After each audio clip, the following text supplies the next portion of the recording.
Jika dahulu ingin mengkritik pemerintah hingga politisi biasanya lewat aksi demonstrasi, maka saudara akhir-akhir ini sebagian orang mengkritik lewat media sosial. Tidak hanya berupa tulisan, tapi juga gambar hingga komik.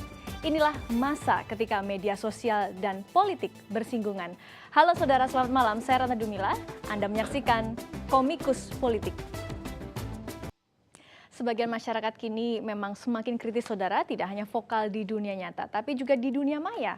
Salah satunya lewat meme yang awalnya hanya untuk bahan humor, kini ditambah bumbu sentilan kritik politik oleh Komikus Politik. Nah, kita akan bahas malam ini, sudah bersama saya pengamat media sosial Mas Iwan Setiawan. Ada Farhad Abbas, calon legislatif DPR yang juga ingin maju sebagai calon presiden. Dan Regina Andriana Saputri, calon legislatif DPR. Sama dengan saya menyebut kata kontroversial. Anda ini kan dikenal sebagai seseorang yang sangat kontroversial, dan tentu follower-follower Anda tidak hanya memuji Anda, tapi bisa jadi bahkan mungkin ada yang memberikan feedback yang dulu dialog ini, Mas Farhad.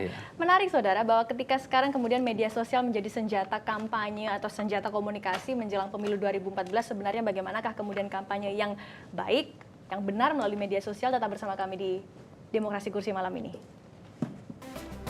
Iya, kita masih membahas fenomena Komikus Politik lewat kritikan meme di media sosial. Masih bersama kami pengamat media sosial Mas Iwan Setiawan, Mas Farhad Abbas dan caleg DPR, dan juga nanti ada Mbak Regina Andriana Saputri, caleg DPRD DKI Jakarta. Saya masih ke Mas Farhad. Mas Iwan, Mas Farhad mungkin bisa dibilang saya nggak terlalu ambil pusing dah dengan banyak kritikan-kritikan atau hujatan-hujatan di Twitter. Jadi bupati atau jadi gubernur atau mungkin jadi presiden, mungkin saat ini sedang menggunakan media sosialnya di Indonesia. Apakah semuanya sudah cukup cakap untuk bermain TL? Nah, mendekati pemilu. Ini bisa pintar untuk menggunakan Twitter atau menggunakan media sosial lain. Butuh strategi komunikasi yang terstruktur menurut saya. Misalkan dalam kasus Mas Farhad nih, misalkan dia punya kampanye yang namanya Aku Indonesia. Dan itu ramai juga dibicarakan di Twitter dia. Tapi habis itu publik bingung dengan misalkan kasus perselingkuhan, atau misalkan dengan kasus, bukan kasus, tapi kultuit tentang bahasa yang digunakan lebih baik bahasa cair atau bahasa resmi. Kadang kalau bahasa cair nanti dipikir, lu sok muda nih. Tapi kalau kita menggunakan bahasa resmi, kok kelihatannya kita jadi ada jarak ya? Nah, itu depending. Ini yang mungkin menurut Anda sudah ideal kalau main media sosial. Tetap bersama kami saudara di Demokrasi Kursi.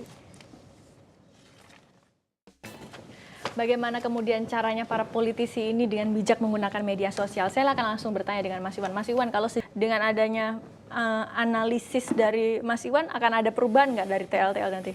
Ya. Saudara, apakah orang yang membuat kritikan lewat media sosial itu hanya usil, jahil, atau iseng? Nah, kisah sang pembuat meme atau meme maksud kami menjadi akhir dari Demokrasi Kursi malam ini. Saya Ratna Dumila, terima kasih dan sampai jumpa.